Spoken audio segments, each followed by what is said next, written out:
We are almost starting.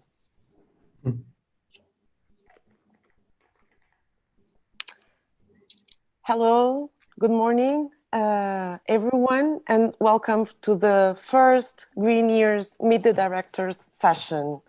This event is organized in partnership with Docs Kingdom, and this session will be moderated by Nuno Lisboa, director of the seminar. So welcome, Nuno, and thank you for being here.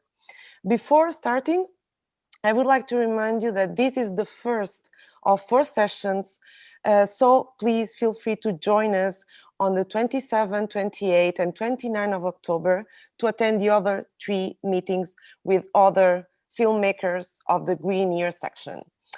So today we have with us the collective Cinema Semente, Joy Maurits, Mila Zhluktenko, I hope it was correct, the name, sorry. And Perrine Decker was supposed to be with us, but she had a problem, so she's not able to join today. And as I say, this conversation will be moderated by Nuno Lisboa. So I will let Nuno start this meeting. Thank you, Nuno. Thank you, all of you. And see you later.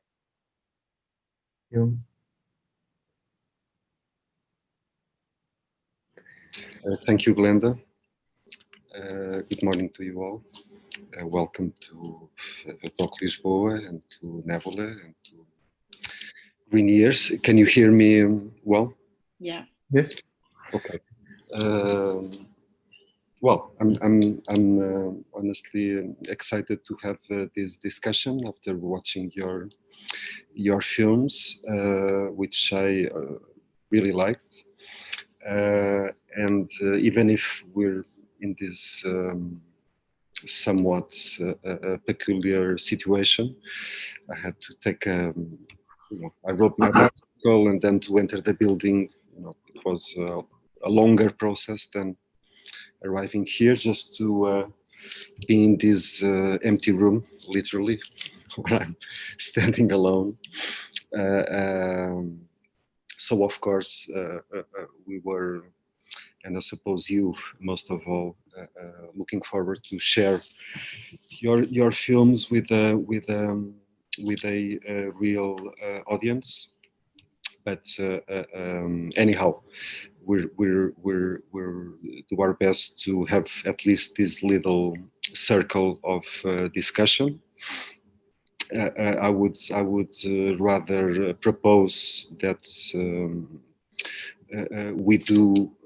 we organize this discussion more as a circle than as a panel, more as, just enabling us to comment and respond to each other as well, and not only, doing it as a series of questions and answers. Once that I suppose you were able to watch each other's films before we were able to talk today. As Glenda was saying, Perrine Decker, the director of Bienveiller, watching over, she's not able to join us today, but she left us some notes, which I will read along the conversation, but perhaps I could start with her own presentation, and afterwards pass the word to each one of you individually. So Perrine says, first of all, I would like to thank Doclisboa, Glenda and Nuno for reading these notes. Perrine says, I regret not being with you and I apologize for my absence.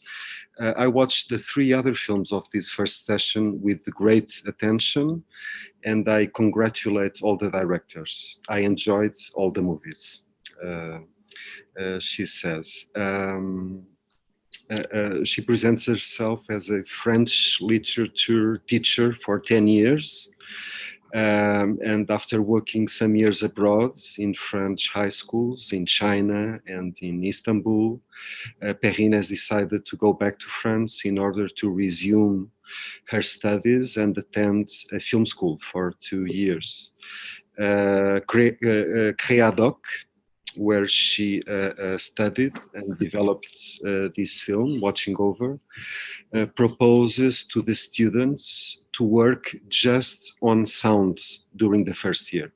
And this, I think, is very interesting to read her film afterwards. We had to make a radio documentary, and I made mine at Necker Hospital, she says, in the pediatric intensive care units. This work made me very familiar to the hospital soundscape, and I learned to listen to it carefully. The second year, I decided to make my film work in the same service, and it was extremely interesting to think the picture after having thought the sounds only. Bienveilleux, Watching Over, is my student film and my first film too. I had never filmed before, even as an amateur. And this was Perrine's generous presentation. She has some notes that we'll be able to read later. I would invite Joy Maurits, the director of Here Somewhere, now to present herself and her film briefly. Good morning, Joy. Thank you for inviting me. Can you hear me? Yes. Okay. So I'm Joy Maurits. I'm originally from Holland, but I work and study right now in Brussels. I studied at the Lucas School of Arts in Brussels, audiovisual arts, and Here or Somewhere is my graduation film. Right now, I'm just I'm already working on a new movie. It's still in its research part, also about young people and growing up. Do you want to already tell something about my movie? I cannot hear you. Hello? Sorry. I cannot hear you. I think the my internet it's a little bit late, so everything is a little bit. Yes, we can listen to you. You can go ahead and introduce your film if you wish, in perhaps in the context of the where you were studying at the moment. So Summer is a movie about young people living in a little village, Basel, in Belgium, and it's a movie about the young adults, the young people, about growing up. I made this movie last year as a graduation film. I did it with two people, only with my cameraman and me. We were a really small crew, and at first I wanted to make a fiction film, and I always start in a location. I find a location that I find interesting, and then I'm gonna look, okay, what's the story here? And my plan was to make a fiction film in a sports style, because I find it really interesting location, because people come and go there from really different backgrounds, different ages. So we found a good sports style, and I was searching for a story, but while doing my research there, I saw that that the story was already there. The people there, how they move, how they connect to each other, how they have conversations with each other, or have their own space. I find it really interesting, and that was the reason that I realized while doing my research. Okay, maybe it's I find it way more interesting to observe them, because they already had story. So that's the reason why it became a documentary. Yeah. Yes, I think we'll be able to go back to the film. I would propose that each of the directors would briefly present themselves in the first round, and then we'll definitely go back to the film, which is a very complex observation. I would be very curious about many details concerning the camera work and the sound work as well. Among other details. But right now, I watched the films in this order. Perrine's first, then Joy's, then Cinema Semente's film, and then Mila's at last. And I quite enjoyed it, and we could go back also to that, to what kind of reading and what kind of illumination can the films, how can the different films illuminate each other in a specific sequence.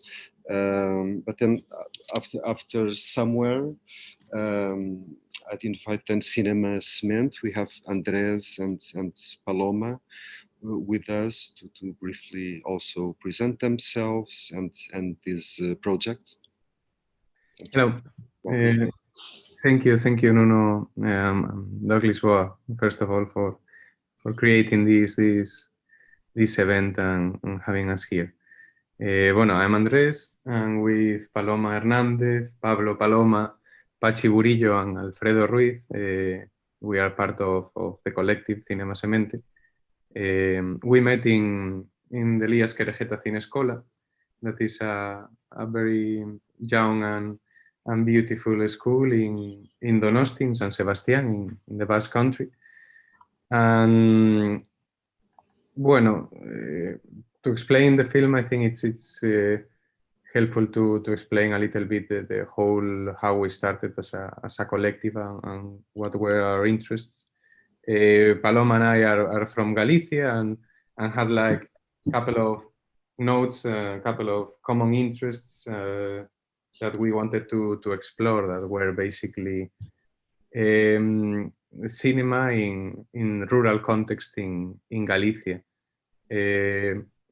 We studied curation studies in this school. The other people of the collective studied creation.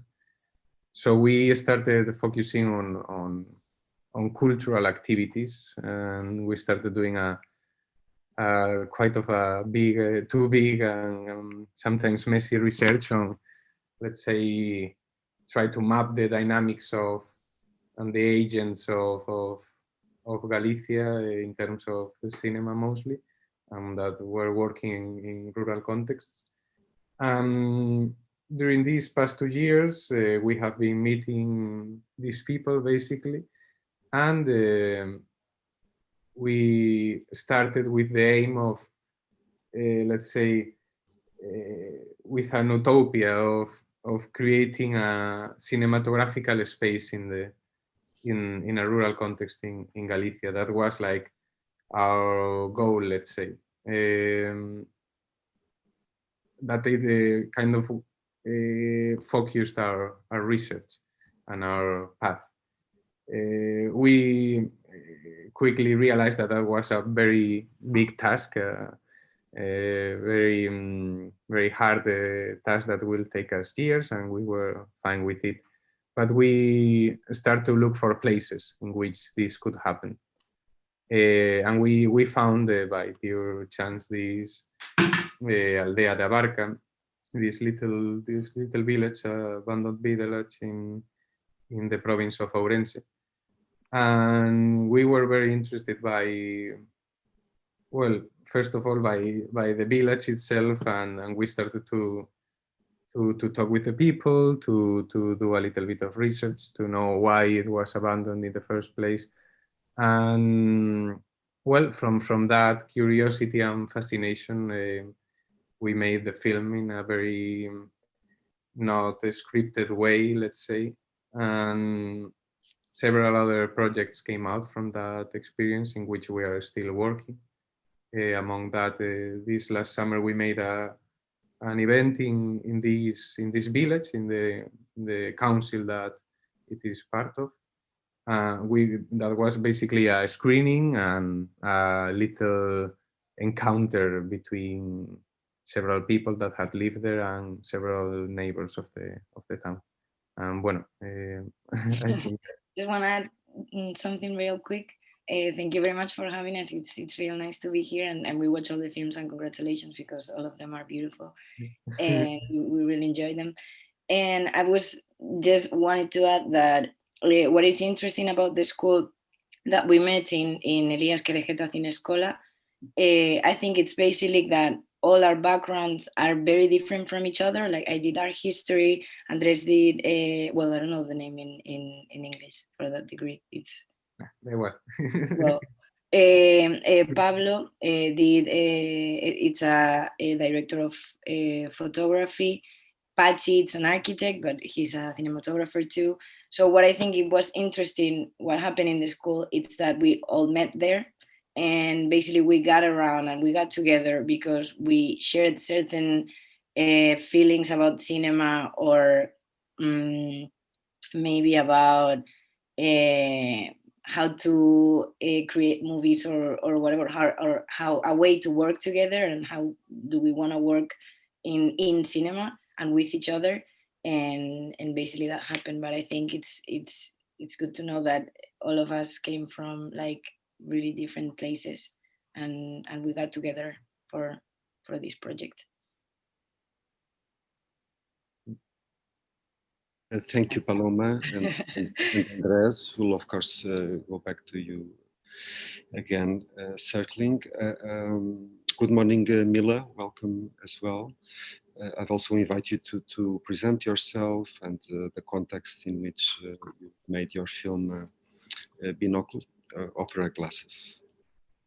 Thank you very much, and thanks for having us, and thank you for sharing all your films. I also find the programming quite interesting of all our films together. So yeah, my name is Mila, and I'm originally from Kiev, from Ukraine, but I'm studying in Munich, in Germany, at the University of Television and Film. And at this university, we can study for quite a long time and do 4 films.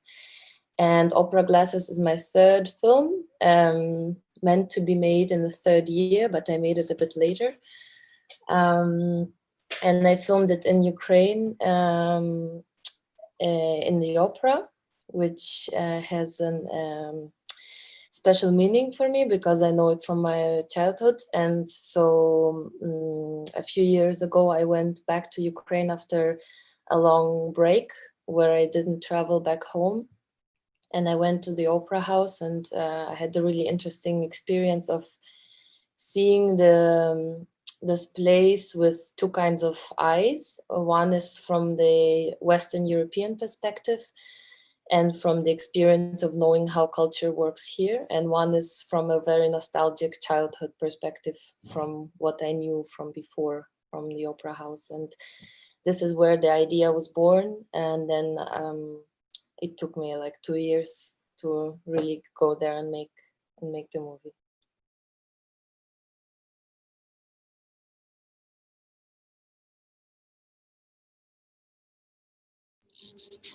Thank you, Mila. Yes, I think following this specific lineup from Perrine's film dealing with, I could even read the synopsis of the film to make it clear once that, of course, we share this collective memory of having watched these films, but it might be productive to describe. So Watching Over is an intimate and discreet portrait of an hospital department, the pediatric intensive care at Necker Hospital in Paris. That's where Miriam works. We see her gestures, we listen to her tactful words. The children are always off screen. An acute presence comes to us from this absence in the image.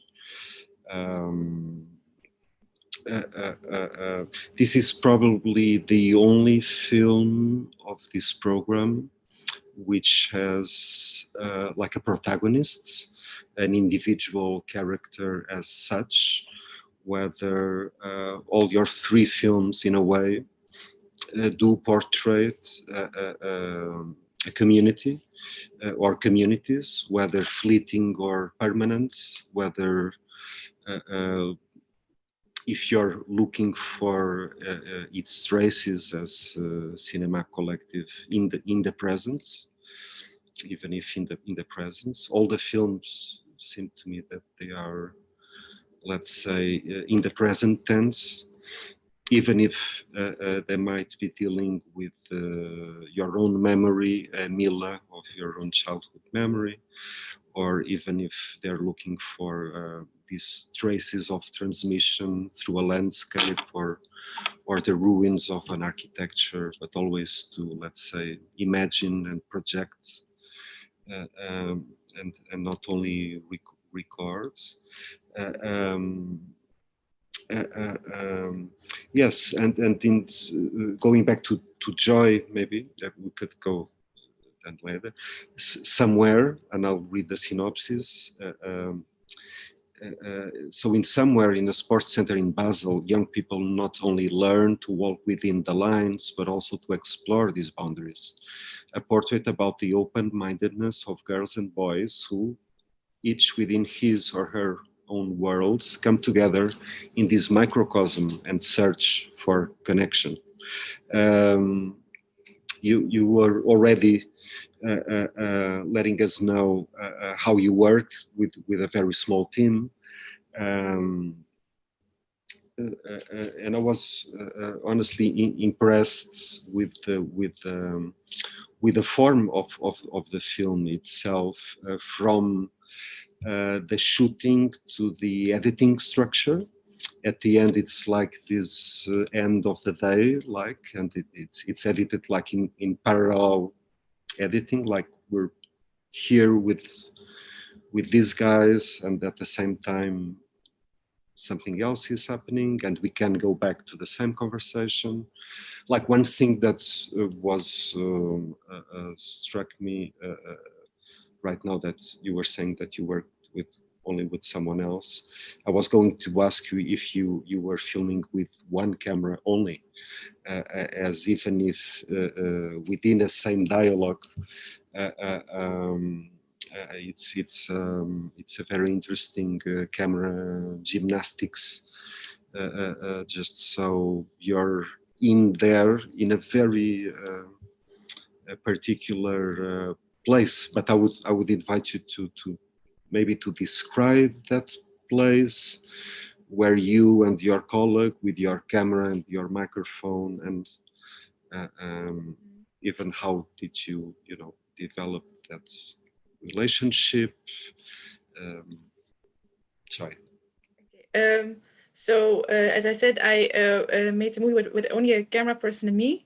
The cameraman did the camera work, and I did sound. So we did a lot of preparation. So in the beginning, we realized if we want to come close to the people, we have to be with a small crew. That's the reason that we were with two. But when we came there in the first place with a camera and with all the stuff, the boom and all the stuff, it was really impressive for the people. So we realized, okay, if we want to film something, we have to a little bit infiltrate in the space. So we in the first month we only were there and just looking with our eyes and see, okay, what's interesting, which people are interesting. Did a lot of preparation. And okay, if we were here, what kind of shots are nice here to do? What are the people doing after their sports? What are they doing before? Where are they hanging after the sports? Which people are friends with each other? So in the first month, it was just like searching for all those interesting stories. And then in the second month, we got our camera back with us, and we were not always rolling, but we began to film. And then we realized that all those young people, they are really aware of what camera can do, what the montage can do, what you can do with sound. They are in this the world where they now living in. They're really aware of it. So what we did was, because they were a little bit scared, we let them sometimes look through the camera or hear with the microphone, okay, this is what we are doing, and realized by doing that they get some kind of respect for us, and yeah, that it was that they realized that we don't want to harm them, or that it would be really a really honest project. So that month we only filmed the lessons with the two of us, the sports lessons, and just to come close to the people, to get to know us, but realizing that the things that we really want to film were actually the things after the lessons, or in the hallway or outside. So in the third month we decide to we became sort of friends with some people. So, and we realized, okay, these people, we can ask some things that people will work with us. And then we did the scenes that actually came into the movie. What do I want to say? So because of the preparation, a lot of preparation beforehand, we knew. So Thomas and my cameraman and I were a lot of time alone in the location, and just were looking, okay, this is a nice shot, the light is at this time, the light will be good here. So that's the reason that we could be really fast while filming, because we knew beforehand, okay, this would work and this will not work.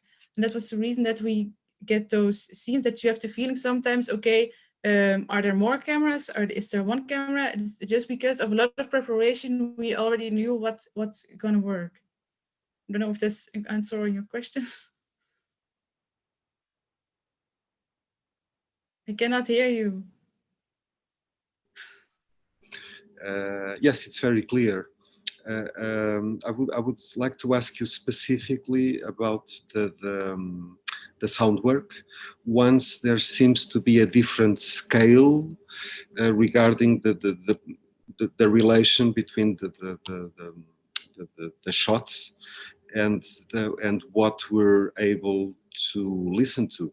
That is very, very clear in some of the shots. For instance, at the beginning, we're at this corridor and this couple is having a conversation outdoors.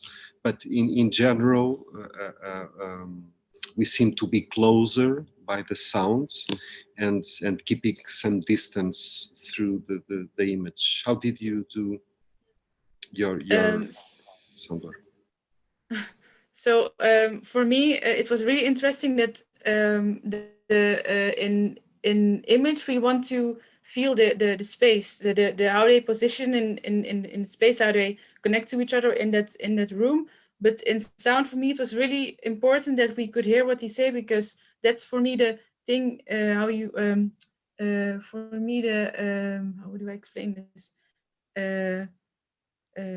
How I could show how those people are. Sometimes so for me it was important that the sound would be really clear. And that we only could do that because we knew the people, and sometimes I gave them the microphone here. I don't know the English word for it, but that microphone, and it was only because I let them know the material, and they were okay about it, and we could do that.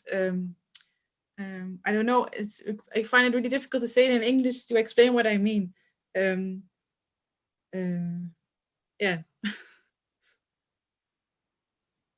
I cannot hear you. Sorry about that.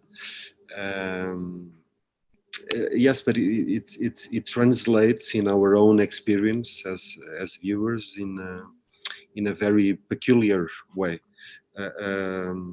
that I was calling the other day. I wrote you this intimate distance, meaning that I mean, we're able to infiltrate, as you, to use your own words, but it's not an intrusive gesture. Let's say you're not coming into. It's very clear that the place that we're at as viewers, and that it didn't seem to me an intrusive place, let's say, but in the right, in a fair distance regarding their dialogues and their way of being with each other. That's what I enjoyed as well. I'm not sure if there is anyone wishing to comment. Please wave at any moment. I think Mila wanted to say something. I just wanted to ask also about those scenes, if you have used as for any time in the montage the sound of another scene, like for example in the scene with the corridor, if you combine them, or is it always the synchron sound? No, that's the only scene we combined them, because I already I had the sound of the conversation, but so no, it started with the image. I find it a good image, but I was not there at that moment because it was on, how do I say it? It was not on purpose to film on that moment. So we first did the shot, and then the shot was okay, and then I said, okay, I'm going outside, and then I knew those people were standing there, and they knew me. So I was asking, okay, we just made a shot of you two. Can you talk about?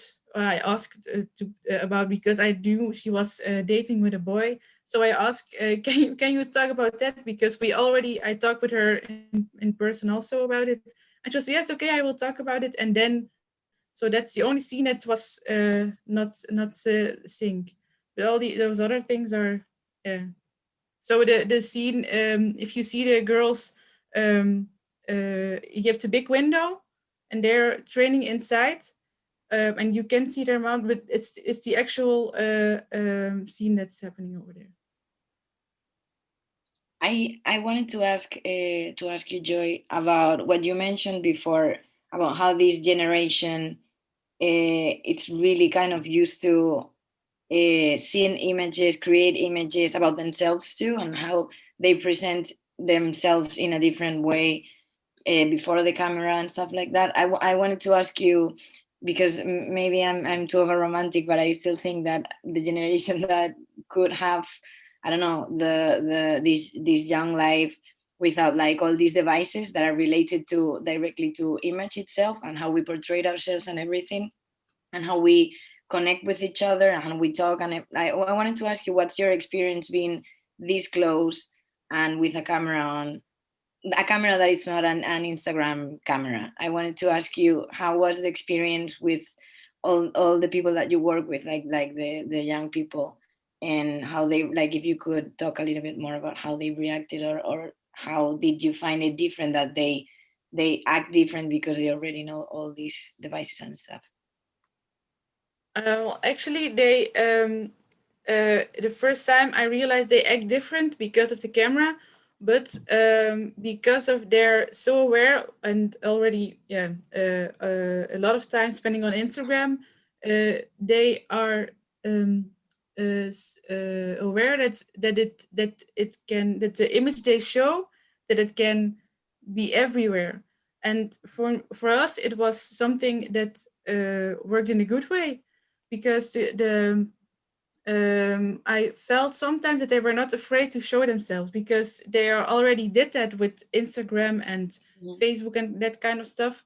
And for us, it worked out, but it took a lot of time to get that respect, and to realize, okay, what you're doing with my images, it's okay, because they are so aware of it, what it can be, that they are really not scared, but awake. Or I don't know if I say it like that.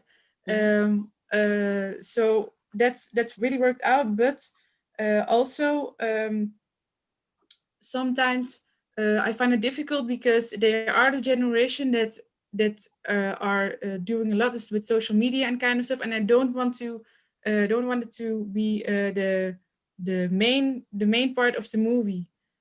Because it was always there. There's always social media. They're always with it.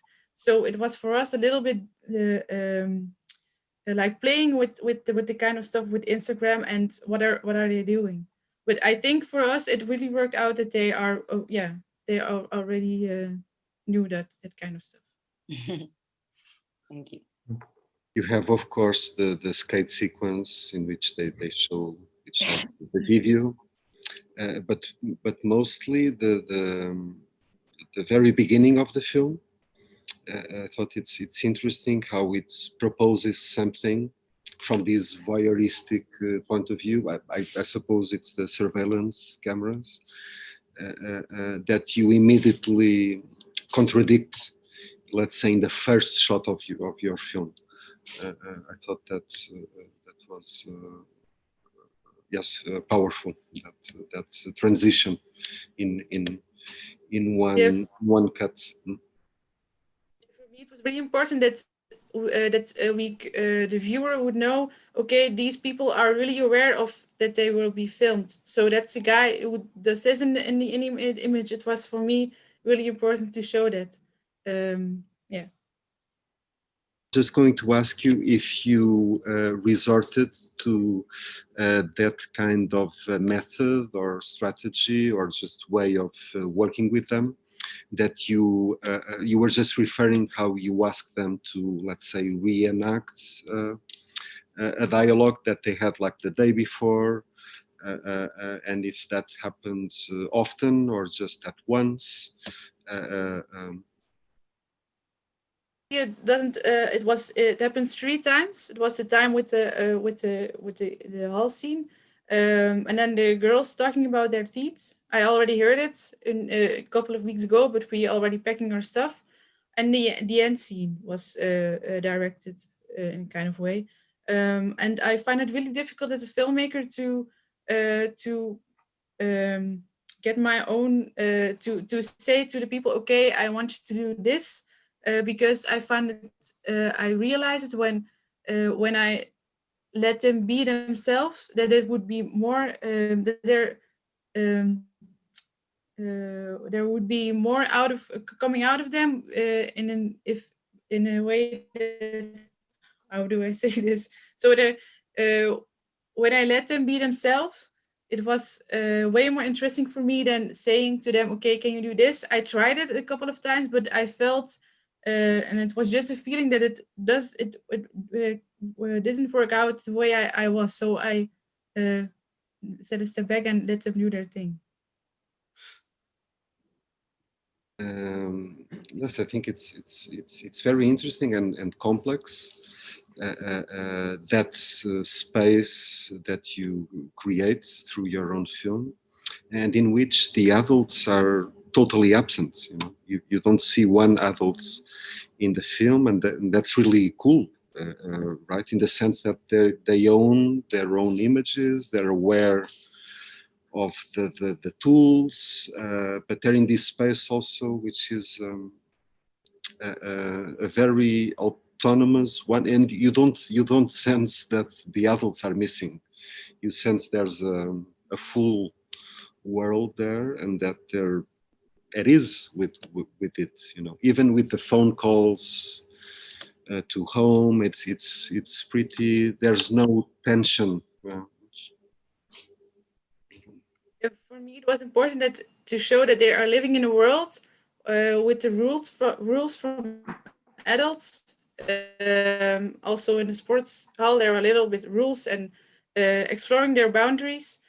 So that's the reason that I don't want to be adults physically in the movie, because they are exploring their own worlds within the rules of the adults.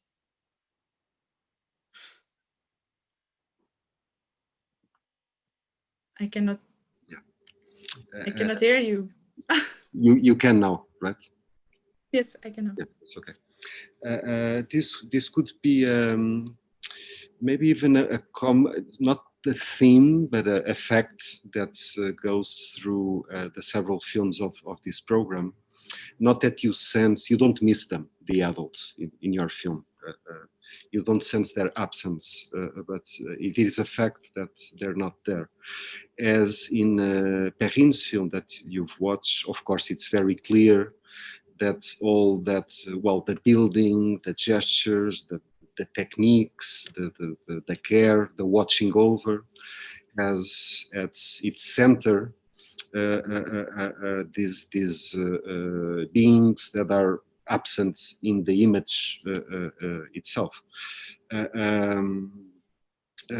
mean, maybe that could be a good question to pose to cinema Semente, in the sense that in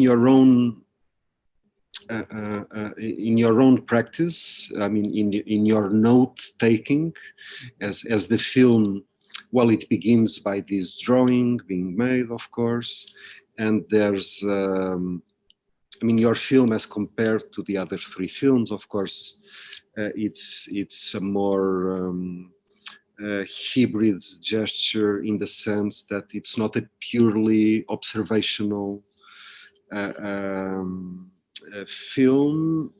I mean, I don't want to simplify the term observation and give a label to observational cinema, because I mean, if there's something solid as well in this program, is the attention and the taking the time and to focus and to care for observation, right, in all four films. But anyway, coming back, in your film, of course, there's a reflection on your own gestures as being part of that community, let's say, as being part of that chain of transmission. And maybe I'm putting myself ahead of the question, because of course you have an intimate, I suppose, relationship with that landscape, not only the natural landscape, but the full, human and animal landscape, and the sounds, and but anyway, you're looking for something, right? What are you looking for? That could be a... I think. Bueno, just one thing that it wasn't intimate at the moment, and you said before, like, it's like a portrait of a community, and it is, of course, but I would like to add like a little nuance to that. That is, it's more like a portrait of us starting a relationship with that community. It's like, and I think that we realized that during the editing stage, that it was more about us getting to know for the first time this area, because we have gone there a couple of weeks before and stayed there for some days, but we don't really have had a connection with this place. We didn't have like a lot of time to work there as Joy, or like had a background history with that place as Mila, but we were creating our image and having the first feelings, let's say, about that place while shooting. So I don't know, maybe this is a question that I sometimes try to ask to the viewers, if they feel that it is indeed more about us than about the people and the place there. And in my opinion, it's kind of nice, because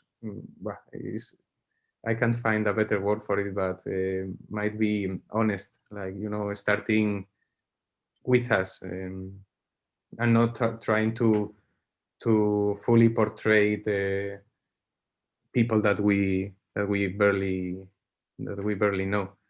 I don't know, Paloma, sorry. I think kind of like the order of the thing, which is kind of weird because we are a pretty good chaos. But I think we got first to the place itself. So we were looking for abandoned villages in Galicia, with all this history behind of immigration on the 20th century, like a lot of topics that were there that we did kind of on the investigation before. So when we got there, we had all these like questions or ideas that were based on paper, because we were studying in Donosti, which was tricky because we were like centered on Galicia, and we were like really far away from there. So when we got here, like when we got back on summer to shoot the movie, we didn't have this idea of we want to do this. So the thing, and we didn't know anything about the place. So we only got there with these like sensations or doubts about ourselves too, and how we wanted to make cinema too. So everything was like questions and questions. So I think the approach to the place itself, that it starts because of historical reasons, first of all, related to the land, because that's why people had to leave, because they did these hydroelectric plants and people had to leave this village. And we got to the place, first of all, we fell in love in a lot of ways. Like we spent there 1 week camping, like we sleep there on that village for like, which is abandoned, like there is nothing there, no light, no water, no anything, and we were sleeping there. So the relationship with the place started to develop from there. And then what we would do is we would wake up and then get the car and go around and trying to get this feeling, or try to talk to people in general, ask about cinema back in the day, like were there cinemas there, or ask about the hydroelectric plant, how it affected the place. And this kind of like, well, I think it's kind of like the montage of the movie, like it's kind of like accurate how it happened on that 8 days that we spent there.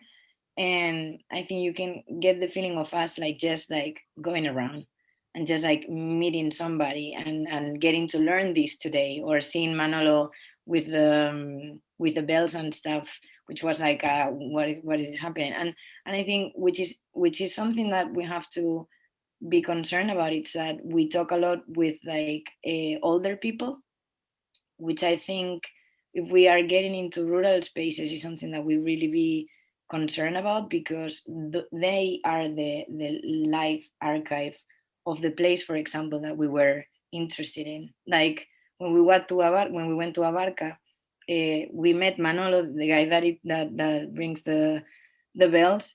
He worked like half of his life on this place before it was abandoned. We met Esperanza, that it's a 80-something-year-old woman that had 3 kids and lived there for 30 years. So I think it's interesting too that in this movie we are first getting to the place and then trying to learn from the people that had the life archive yet, which is the ones that we met, as the projectionist Ernesto, which has a beautiful cinema there that has all the knowledge related to that kind of stuff over there. So it was like I think we got it in because with a lot of questions, and the movie basically it's an observation, but it's kind of like putting into images sometimes possible answers to whatever we had in mind before. Yes, again, I really enjoyed, even if you're, like for instance, the very last, it's a whole movement from the beginning through the film, this looking for and this note taking along the way. And you were saying that it's literally corresponds to the actual act of beginning this relationship with this place and this community. But it's again, it's always projecting,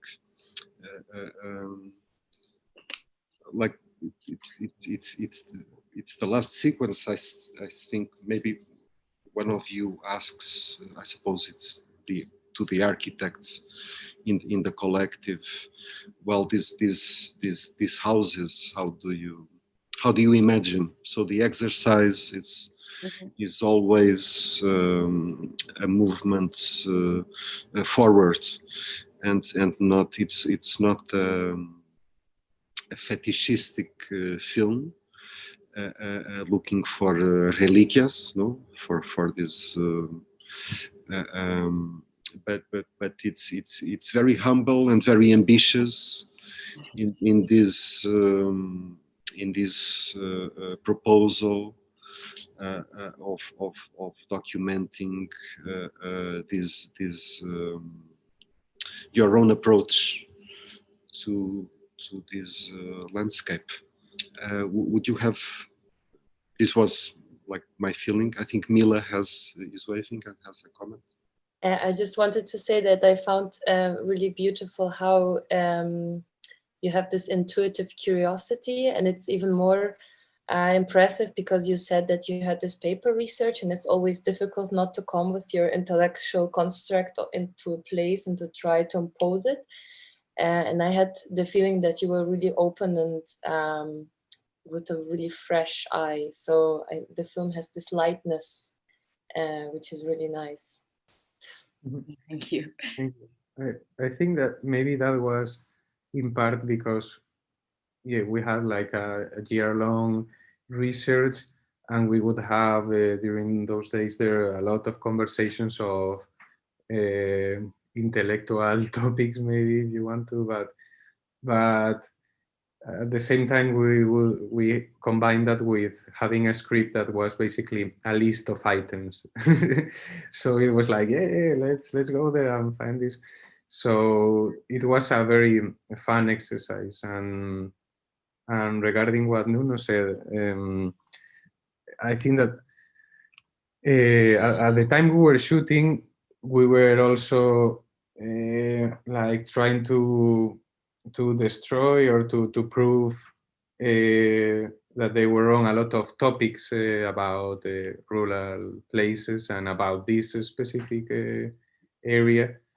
So I think that at the end, the fact of imagining something, it works very well to fight those bad topics about rural environments, because it's very easy to fall into the everything is abandoned, these issues, etc., which they are, but what we realize being there is that it's an incredibly alive community. And rich. So, naturally, culturally, historically. Indeed, yeah.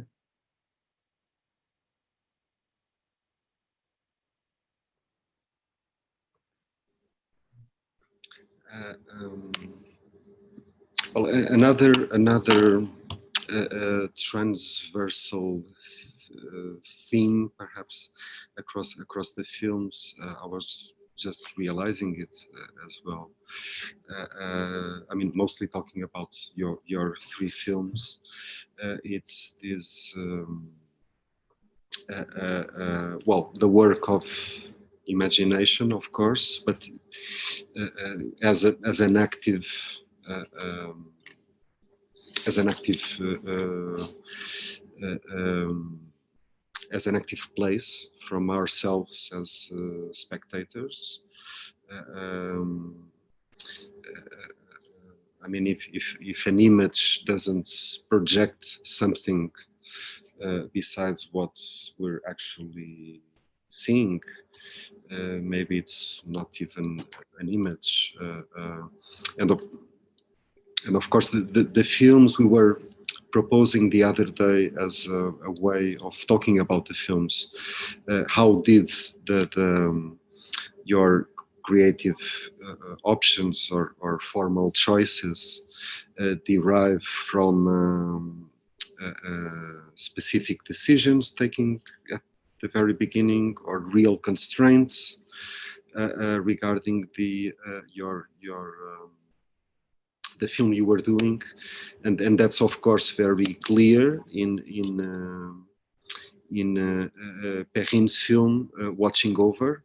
Maybe I could read one or two notes regarding the making of that film, again at the pediatric, at the Necker Pediatric Hospital, where Perrine again made a radio documentary as a first in her first school year. It was during that first sound work that she met Miriam, who would later be the protagonist of the film. A relationship of great trust grew up between us as soon as we met. And that's decisive. We can see that in the film. And the next step would be how to, again, produce a visual image in this sense. And she says, what is very important to point out first is that my formal choices had been guided by the constraints of this very peculiar place. In order to understand such a place and know how to film it, this pediatric hospital, I went back and forth to Paris during 2 months. And in this period, I just made a location scouting with my small camera around my neck without filming. I take the opportunity to precise that I decided to film with my little camera because I could not imagine getting in the children's rooms with a big camera.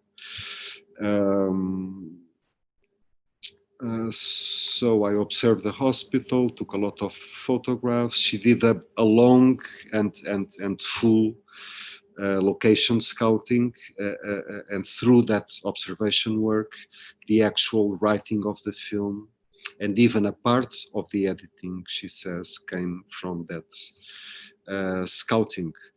Of course, ethical questions were at the core of the formal choices too.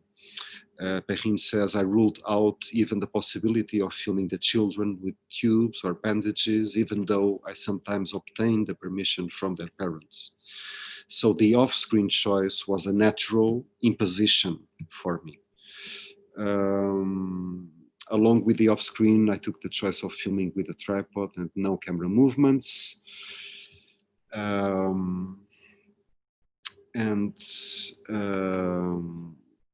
And maybe to conclude regarding this question of the off-screen and the relationship between image and sounds. The second difficulty, besides not filming the children, Perrine says, was that the children were, of course, silent in most of the cases. And this justifies the long shot at the beginning of the film when Miriam is on the phone with a mother. This shot helps the audience to understand that the children would not be heard for medical reasons, namely intubation. It was a double difficulty. We never see nor hear the children, which are in the center of this service and of this. I was going to say of this film, but I think it's interesting, and this would be another theme: titles regarding your films as well. The Perrine's film is maybe more about that, the gesture of caring, of watching over. It's not about the newborn and the babies, which are there in the center, even if not visualized. And that's, of course, I mean, in the case, in your case, Mila, it's also very clear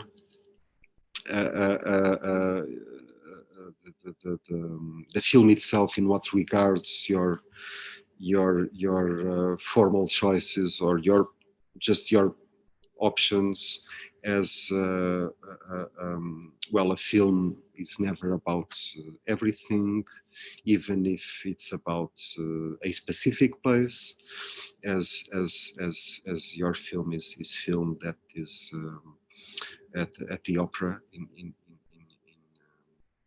it's the National Opera of Ukraine in Kiev, and I was glad to know or interested or that would be one of the questions I would have put you before your presentation. It would be about if you had any personal relationship with that place. But besides that, of course, it's a film that concerning both time and space makes very clear choices from the beginning regarding what to film and what not to film. Mila.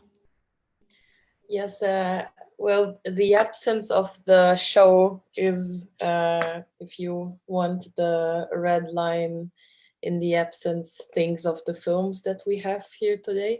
So yeah, the decision came from this from this evening when I have went there since many years, and I had the feeling that I want to watch the people more than the show. And then it was an instant idea, you know, just a small idea. Okay, why don't we turn it around? After all those big films like the Bolshoi and all this drama behind the curtains, why not make the people who go there, the spectators and the workers, into the main protagonists and the showmasters, kind of. And so this was the first initial idea, and I find it, I don't know, I wasn't sure for some time if it's only me that I really like to watch them, and it's a joy for me to follow their gestures and to see how they also prepare to their performance in the theater. And I'm really glad that this transfers kind of to audience and to people who watch the film, because for some time I had the feeling I'm a really it's just my personal own, like you said, like a fetish thing.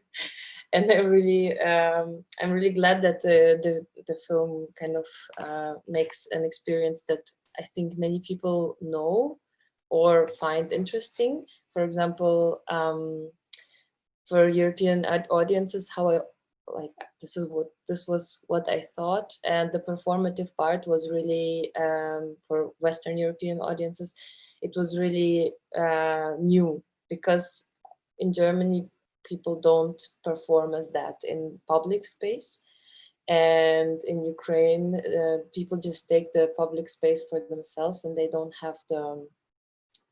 limit themselves from some feelings of shame, or I don't know, etiquette or whatever. Yeah, so I think I've talked myself into something completely different than you asked. Not at all, but responding to what you were just saying, well, it's of course a very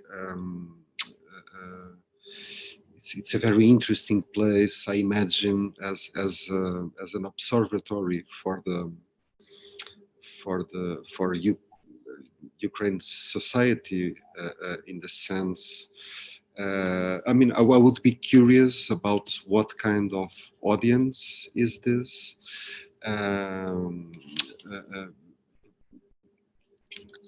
So what we have from this Soviet heritage is that a high culture is important to very different society, how do you call it, like parts of society. So even you would meet there, I don't know, an artist, just a rich person who doesn't understand culture as well, but goes there for prestige. You would meet there a nurse and like people from all the different professions. And this is what I really, really like about the opera in Kiev. It's really a mixed audience, and you can really buy tickets in the last two ranges for okay prices.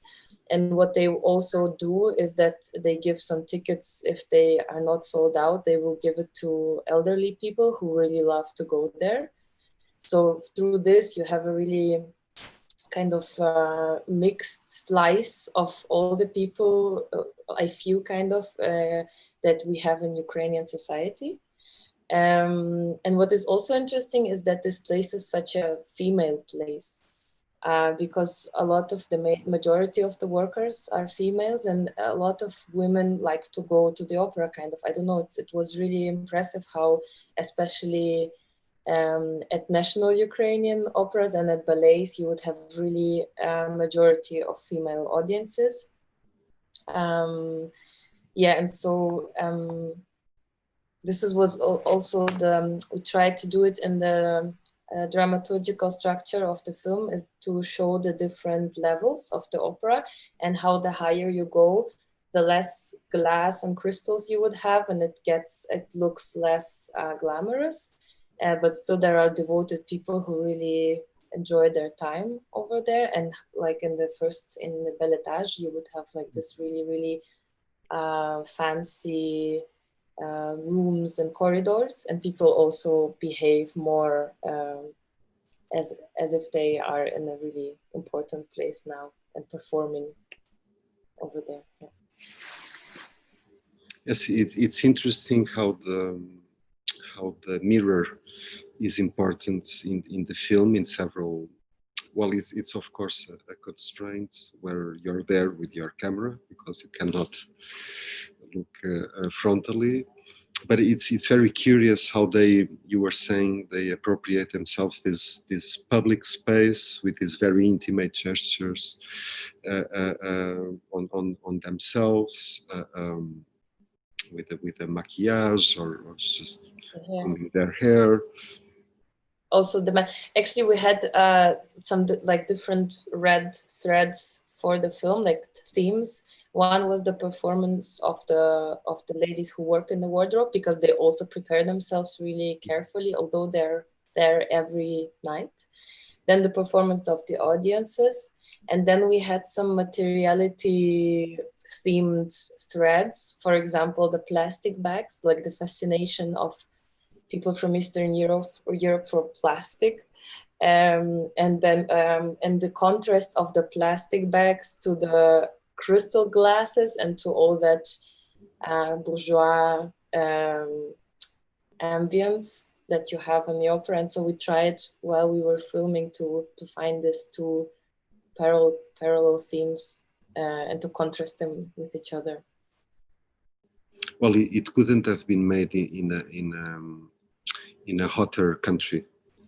But the whole narrative of the cloakroom and the plastic bags with the coats and all, it's very specific. Yes, but it's so peculiar because it's of course you've mentioned it already. You direct your gaze to what and who are not usually filmed. I mean, while the show is going on, the working ladies or the children playing, and of course the space that is usually empty. But that specific place, it's so complex. On the other hand, it's, as you were saying, it's something between a stage and a dressing room, all at once, and you, of course. You were saying you like looking at them, but I suppose they look at each other too, and themselves. They're projecting also but in a very let's say owning their own space. It's so peculiar. It's. I mean, I'm talking from, of course, southern Western Europe. That's That's why I'm abusing this term. What is also interesting is what Joy was saying before about the awareness of performing in front of the camera. I think you can see it. You can see it too in opera glasses. Like it's a parallel thing also, because people would make the selfies all the time and photograph themselves, and we also would notice that some people would perform extra for the camera and others would leave because they really instantly know how we film them, from where they are really, they get that they're in the frame, although we're really far away. And this was also really good because it was like a contract between us. We couldn't, of course, be asking everyone for filming or not. We had this hangout list, like attention, and we are filming, and if you don't like to be filmed, please come to us and tell us. So we had this eye contact very often to the people, and they would really understand, okay, we're being filmed, we don't want to do this, and they would show us really clearly. And I find this a really interesting development, because if you look old documentaries, then the camera is more like a magnet, like what is happening, everyone's like running to the camera, and now it's like more distancing tool, kind of, I don't know. So two objective questions. Did you film for a long time, several evenings, and concerning the sounds, if it's always direct sound, or are there any kind of layers and editing, because you're dealing with off-screen sounds in a very specific situation? We have been filming for 10 evenings, 10 different operas. We were also concerned if it's going to be possible to edit it into one evening without people getting confused. But as long as no one names the opera and the name of the piece that is being performed, it works for now. And with the sound, so actually with this film, I wanted to try to giving up control to a team, because my last film I did it. It was kind of a hybrid film, which we scripted. It was documentary, but we did the research, and then we totally controlled the camera, the sound, the text, everything. So I really wanted to do with this film also this observational documentary, in order to try this out, how it is to really give up control, really to lead yourself by research, of course, but also by opportunity and what is happening. So it was really a good experience, and we had a really great sound recordist who had also the power to tell us, okay guys, there is something that is really fits to our concept, and we would go after him. So everyone in a triangle, me, the director of photography, Rebecca, and the sound recordist, we had all the possibility to give a hint and to move the camera where something interesting is happening. It worked really well. And so most of the sound which we hear is also the sound of the scene, but we have, of course, some layers. For example, when we had to cut into this dialogue about the hair and the bald heads, we needed some cutting in, and what we really explored was recording the music in the halls, because you really can listen to the whole piece in the hall and in the wardrobe. It's really good sound. So we recorded that, and of course we placed that on different pieces where it didn't belong originally, and also we used, of course, the sound of preparation of the orchestra for preparations in the cloakroom, because it's also a parallel movement inside and outside the auditorium. Yeah.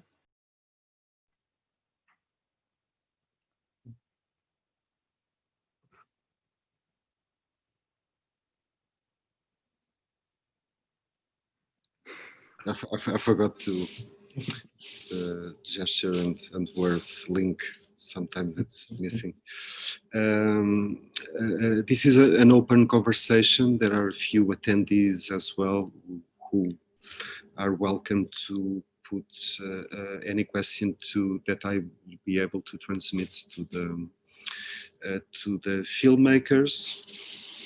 I'm not sure if any of you would like to comment at this moment on any detail regarding each other's work. Andres has something to say. But I would like if Mila, you could tell us a little bit about, in general, the humor in your film, because I found that there are like some tiny drops of fantastic little humorous moments, and I don't know if that has to do with what you were saying before of that naturality in public spaces in Ukraine, or I don't know if you have any comment on that, because we saw it together, Paloma and I, and we really laughed.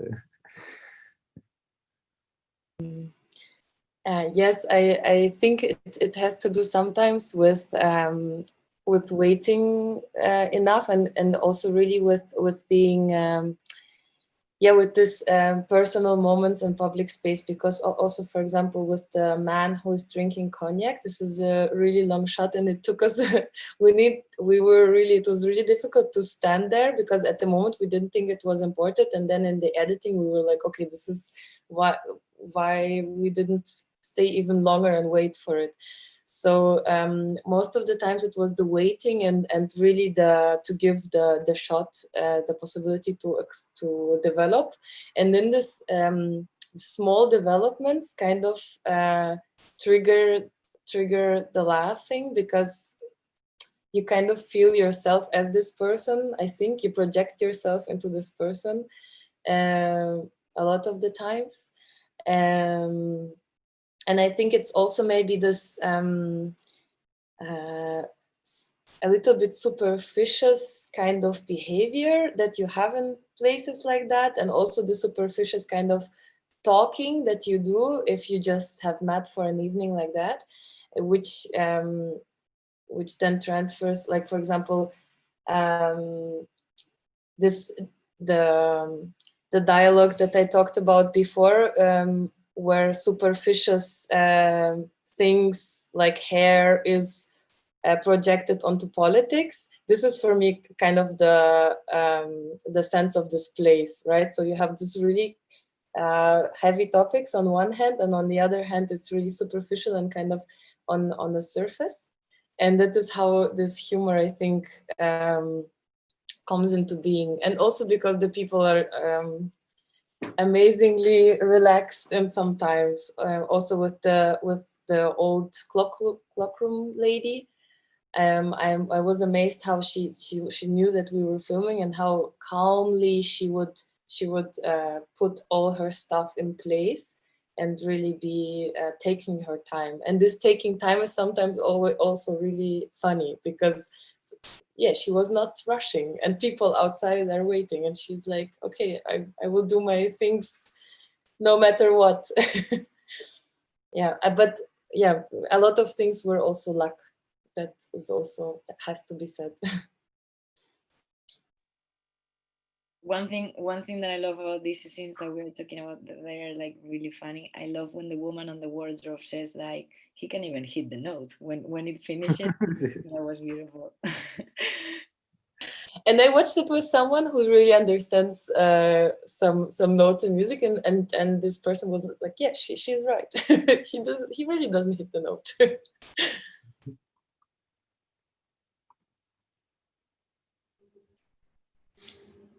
Well, I love the theory of on the alternation of baldness and on the political leaders of Russia. Well, you have to look for the luck, right, and be prepared. We have a few minutes. Maybe we could maybe wrap it up by if it's pertinent by describing or referring a little bit to the context you produced your films. Andres and Paloma have briefly approached it. Sometimes it can be decisive or just be there as a structure. And I'd probably invite you for a last round in which you could, I mean, either or both refer to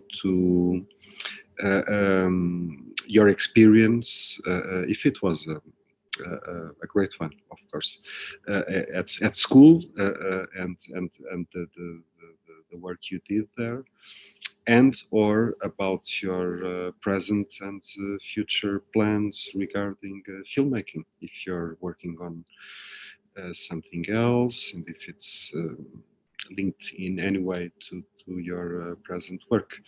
Could we go back to Joy, maybe? I don't understand if I don't know for sure if I understand your question. You asked me if I want to tell something about if I'm what Yeah, my both. plans are next and my school. Yes, either or both. You didn't mention a lot about the context of Luca, if that's interesting to mention, and your present plans regarding your films. So the school where I studied, it's a little bit like it takes 4 years, and the first 3 years you get a really classical way of learning how to make films, and away and just look at if you actually need a screenwriting or image to make a film, and that was the thing I also did with my movie. The first thing I wanted to do was to make fiction, and when I was there, I realized, okay, maybe I'm going to do this in a really different way than I'm used to, and for me, that really worked out in line of my studies. That to let it go, there was so much more to learn and to see and to realize that it would be more than that it could be if I write it down. So that was for me within the school context really nice to experience, and a great opportunity to do it this way. And my future plans are now that I'm already working on another movie with young adults, but with the pandemic, it's a little bit difficult now to work on it. So it's just in research phase, and looking for interesting people. We already met them, but it's a little bit on hold now because of the pandemic. Thank you.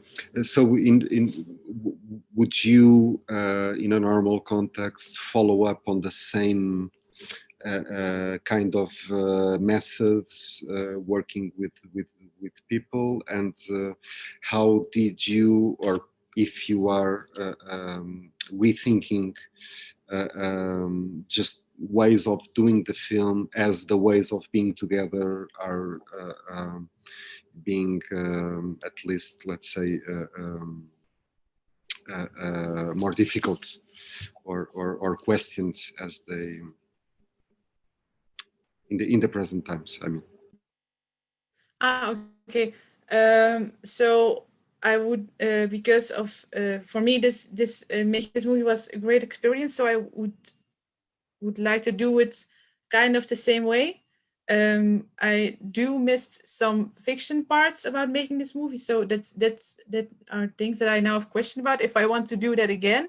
But for me, the way of observing people and work with people to get a really close connection with them, that really worked out for me. So that's something I really want to do in my further projects.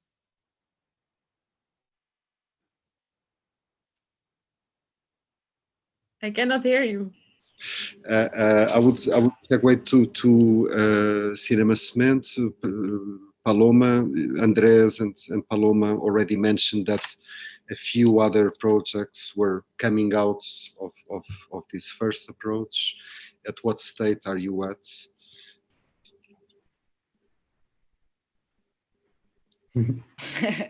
Maybe I can talk about why we did it on film, maybe, because I think all the rest of the movies are made on digital, and I think there's something that we have to actually say, that it's within the school in Elias Querejeta. I think because of the round idea they have about cinema, and because there is another specialty that it's archive, it's creation, archive, and curating. I think we are very in touch with the materiality of cinema and around these ideas of creating related to moving image too. So it's like a really broad idea of what cinema and their materialities can be.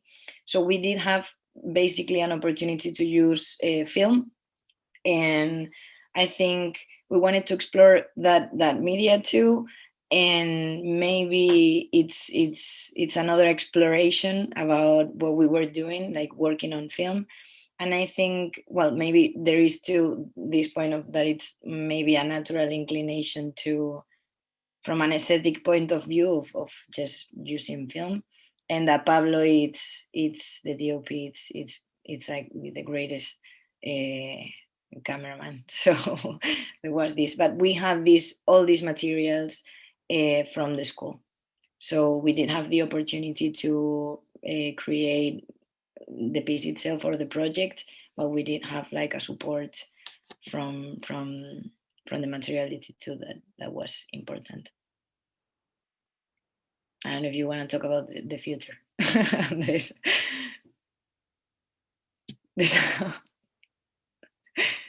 Regarding the other parts of the project, do you hear me right? Because there's some rain. Yeah, it's okay. In the context also of the school, we did an exhibition in which we kind of, we project the film and we show the research in several ways. And another way was doing a little fanzine that was also like, I don't know how to say it in English, like the guide of the exhibition itself at the same time. And it was like would summarize our research in global. And regarding the future, well, now we are focused on more curational projects. We are building a screen and buying some equipment to do our projections, and we are trying to collaborate with several young directors and spaces that are already there, already working and doing well. And I think it's more important for us to collaborate there rather at this stage rather than starting our own. So yeah, that's basically, and we are doing our website. That is quite a bit of a headache, but it's really important.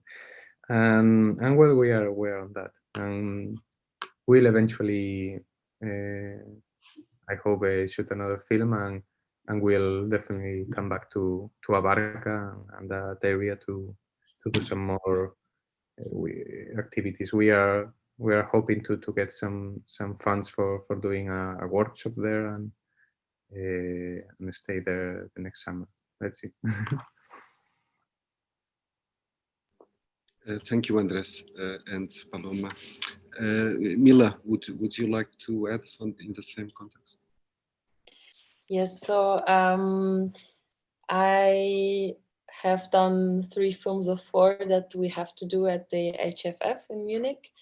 And my 4th film is in planning, but first I will edit the diploma film of a fellow student of mine, which is also a very interesting task for me. It will be a feature and it's a fiction film. So this will be a whole new experience. And after that, I wanted to make a film. This is only a basic idea, but it is kind of also an interesting place that I have been to with my grandmother 2 years ago, also in Ukraine. And it's the film would be about I don't know how to say it. You know, like those places where you go for vacation and wellness, but actually it's for your health, and you drink like healing water. So sanatorium, something like that. So it will be a film about a sanatorium in Ukraine where I have been to, and which impressed me because of its materiality, because the people there still use a lot their hands and paper for in their everyday work, although they're just like normal doctors, but they would make a heart cardiogram, but on the paper with the needle, you know. And I think this place is transitional place, and I don't know how long it will be there, so I'm really interested to make something about it as it still is in work and having guests and healing people in their ways. Yeah, so this is about the future. Well, thank you. This makes me believe deeply in the future of and present of cinema and filmmaking. Very honestly, I really enjoyed this program and this conversation. I'd like to thank you all and individually. We're also working on our website at the Dogs Kingdom seminar, which is an immersive experience demanding for some kind of social intimacy, which is very difficult to reset in in a pandemic context. So we're taking the time to organize an archive, which we'll be sharing soon until the end of the year. And of course, I would love to having the possibility of having you at the seminar in the future. Andres has been once at Dogs Kingdom, and he can maybe share that with you. So thank you, everyone. Please keep in touch regarding your future projects. Thank you, Doclisboa and Nebula, for having us, and we look forward to the next conversations. Thank you. Thank you. Thank you very much. Thank you. Sure.